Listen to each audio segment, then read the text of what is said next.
नमस्कार दोस्तों, आज की डिज़ाइन ऑफ स्टील स्ट्रक्चर की क्लास में हम स्ट्रक्चरल स्टील की फॉर्म्स क्या है इसके बारे में पढ़ेंगे, उसकी एप्लीकेशंस क्या है उसके बारे में जानेंगे। Okay, structural steel has been classified by bureau of Indian standard. Structural steel को ब्यूरो ऑफ इंडियन स्टैंडर्ड के द्वारा उसके अल्टीमेट और यील्ड स्ट्रेंथ के हिसाब से क्लासीफाई किया गया है। ओके, जैसे कि FE410 है, उसकी मिनिमम टेंसाइल स्ट्रेंथ 410 MP है। उस हिसाब से FE250 है माइल स्टील, उसकी 250 मिनिमम टेंसाइल स्ट्रेंथ है। उस हिसाब से स्ट्रक्चरल स्टील को IS कोड में क्लासीफाई किया गया है। उसकी डिफरेंट मैकेनिकल प्रॉपर्टीज़ होती है, केमिकल प्रॉपर्टीज़ होती है। मैकेनिकल प्रॉपर्टीज़ में उसका unit weight, modulus of elasticity, Poisson's ratio और मॉडुलस ऑफ रिजिडिटी और कोफिशिएंट ऑफ थर्मल एक्सपांशन होता है।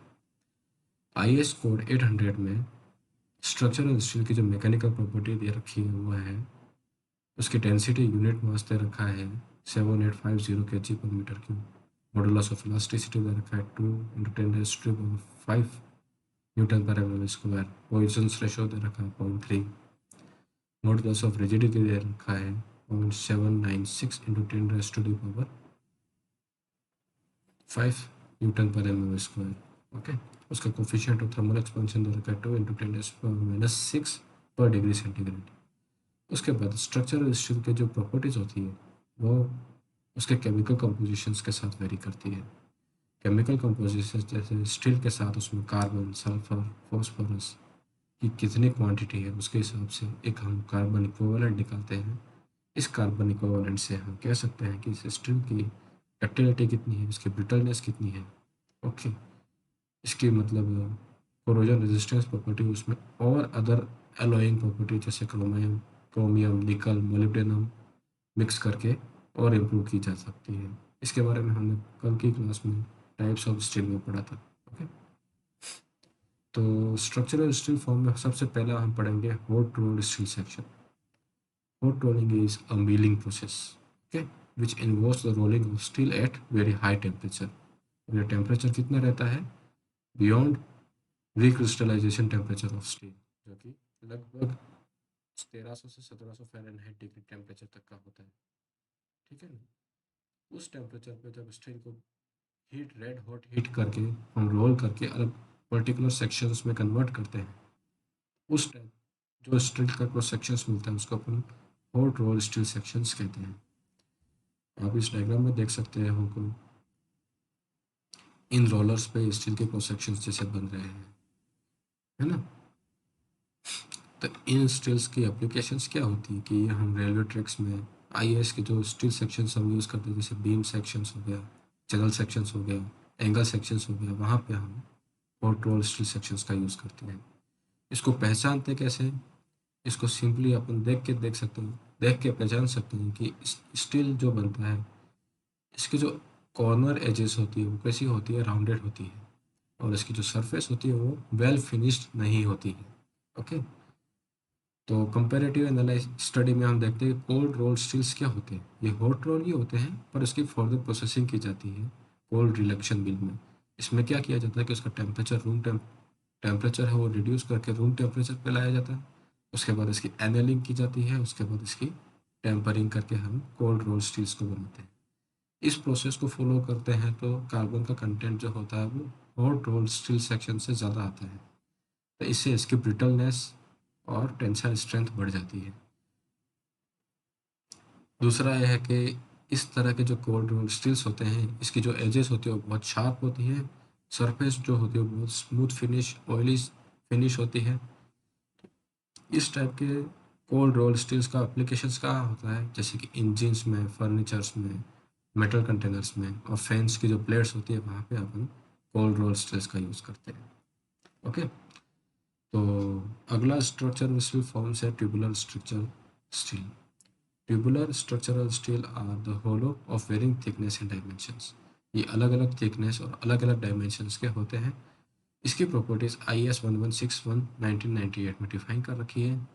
इनको बनाने के फॉलोइंग मेथड्स जो IS में दे रखे हैं, जैसे कि हॉट फिनिश्ड सीमलेस मेथड है, कोल्ड फिनिश सीमलेस मेथड है, हॉट फिनिश्ड वेल्डेड मेथड है, इलेक्ट्रिक रेजिस्टेंस वेल्डिंग मेथड है। इनको फॉलो करके हम ट्यूबुलर सेक्शंस को बनाते हैं। ट्यूबुलर सेक्शंस जो होते हैं उसको हम कहाँ कहाँ यूज़ कर सकते हैं? ट्यूबुलर सेक्शंस को हम लाइट ग्रोथ स्ट्रक्चरल फ्रेम्स जो होती है वहाँ यूज़ करते हैं, फर्नीचर वर्क्स में यूज़ करते हैं। ओके, ये कुछ ट्यूबुलर सेक्शंस हम दे सकते हैं, जैसे कि ये सर्कुलर सेक्शंस है, ये रेक्टेंगुलर सेक्शंस है। जैसे जैसे रिक्वायरमेंट होगी डिज़ाइन की, ऐसे ऐसे ही ट्यूबुलर सेक्शंस को यूज़ करेंगे, और जितना लोड इसको बियर करना उसके हिसाब से इसकी थिकनेस और डायमेंशंस को हम प्रेफर करेंगे। तो ये ट्यूबुलर सेक्शंस की एप्लीकेशन है light goes, frame of buildings, furnitures, roof elements में हम इसको यूज़ करते हैं। फिर light gauge structural steel. Light gauge structural steel वो हो, ये लोड बियरिंग एक्सटीरियर वॉल में भी यूज़ की जाते हैं, नॉन लोड बियरिंग स्ट्रक्चर्स में भी यूज़ किए जाते हैं। ये कैसे होते हैं? The light gauge structural steel forms using cold formed steel section. Okay, तो कोल्ड रोल्ड स्टील सेक्शन जो होते हैं उसी से हम लाइट गोज स्ट्रक्चरल स्टील बनाते हैं। Light gauge structural frames constructions is an innovative and reliable construction method.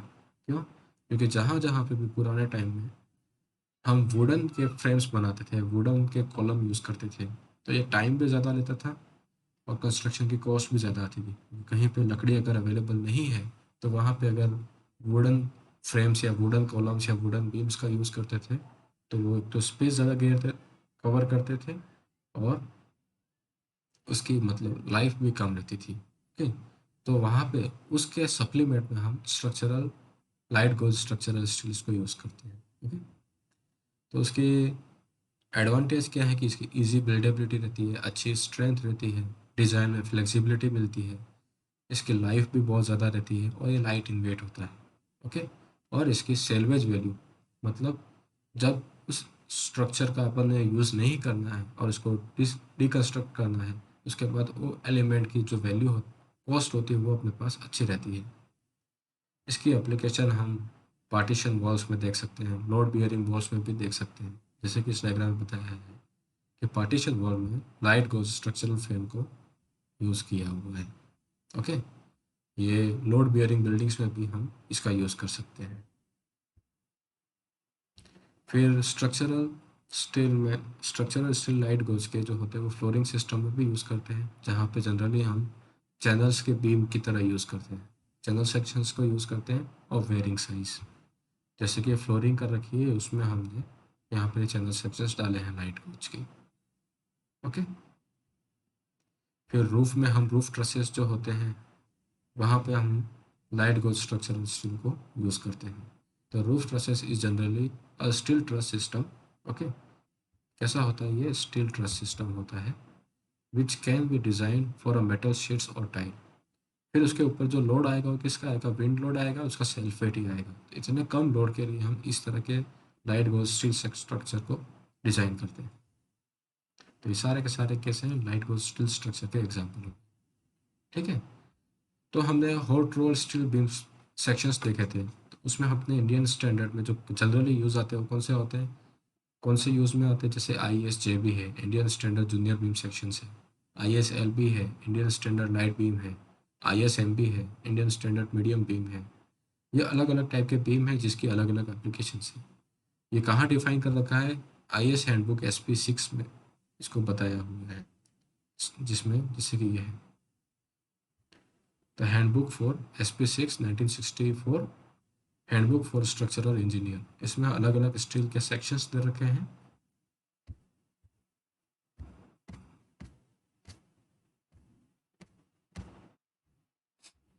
तो उन स्ट्रक्चरल स्टील की जो भी रिक्वायरमेंट प्रॉपर्टी या क्रॉस सेक्शन एरिया अपने रिक्वायर्ड है उस हिसाब से हम यूज़ करेंगे। जैसे किसी भी स्ट्रक्चरल स्टील को हम डिज़ाइन किया तो उसका जो लोड बियर करते समय क्रॉस सेक्शन आ रहा है वो लगभग जैसे कि 10 सेंटीमीटर स्क्वायर के आसपास आ रहा है, तो हम वहाँ पे ISJB 175 प्रोवाइड कर सकते हैं।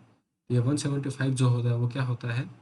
इसकी जो डेप्थ है वो होती है, जैसे कि कोई क्रॉस सेक्शन है स्टील बीम का, उसमें इसकी जो डेप्थ एच हाइट है वो 175 mm है। ओके, तो उसके हिसाब से हम जूनियर बीम मतलब लाइट गोज होते हैं, एल बीम भी लाइट गोज होते हैं। उसके बाद जो होता है ISMB, ये हम medium cross sections medium wait के लिए यूज़ करते हैं। और जैसे भी ISHB ISWB होते हैं, जैसे कि ISMB चल रही है, जैसे कि ISWB है, IS हैवी बीम्स है। इसका यूज़ हम जब आई सेक्शंस को कॉलम की तरह यूज़ करते हैं तब हम इसका यूज़ करेंगे। ओके।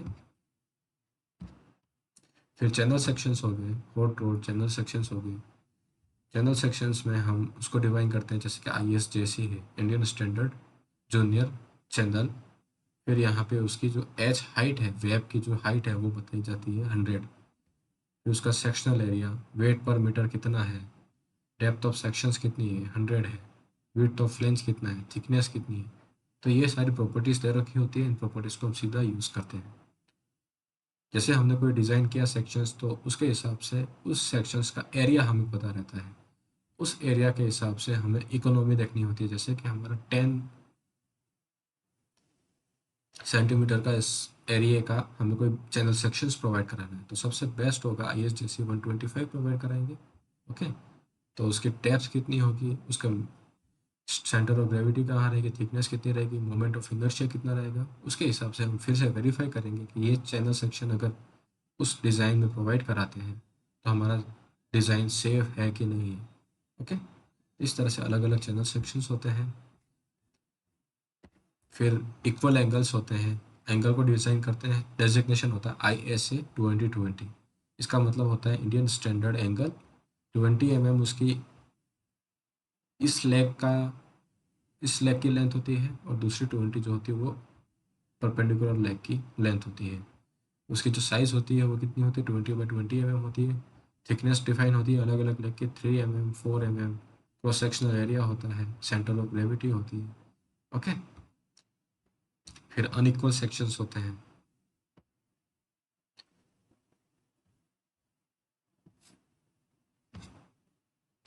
ये है रोल्ड स्टील अनइक्वल एंगल्स। तो रोल्ड स्टील अनइक्वल एंगल्स में ISA 30/20, मतलब उसकी एक लेग का डायमेंशन जो है, उसकी लेंथ है वो 30 mm है, दूसरे लेग का डायमेंशन जो है वो 30 mm है। उसकी थिकनेस वेरी कराएंगे, ISA 2030। 3 mm का, 4 mm का, 5 mm थिकनेस का हमें एंगल देना है ना। उसका क्रॉस सेक्शन एरिया भी वेरी कराएंगे, किस क्रॉस सेक्शन एरिया करना है, जैसे कि 1.75 सेंटीमीटर स्क्वायर का एरिया आता है, तो उसमें हम इस थिकनेस का ISA 30/20 हम प्रोवाइड करा सकते हैं। इस हिसाब से अलग अलग क्रॉस सेक्शंस को लेके हम अपने स्ट्रक्चर को ट्रीट करते हैं कि कौन सा सबसे बेस्ट सूटेबल सेक्शंस उस स्ट्रक्चर में रहेगा। ओके। तो ये पूरे स्टील के क्रॉस सेक्शंस दे रखे हैं जो हमें मतलब यूज़ करने होंगे जब हम tension member, compression member, beam को डिज़ाइन करेंगे। तो यही हमारी स्ट्रक्चरल स्टील फॉर्म्स की क्लास ख़त्म होती है। और फर्स्ट यूनिट में एक टॉपिक रह गया है, classification of cross sections as पर IS 800/2007। इसको हम प्लास्टिक एनालिसिस में पढ़ेंगे। Thank you so much guys. धन्यवाद।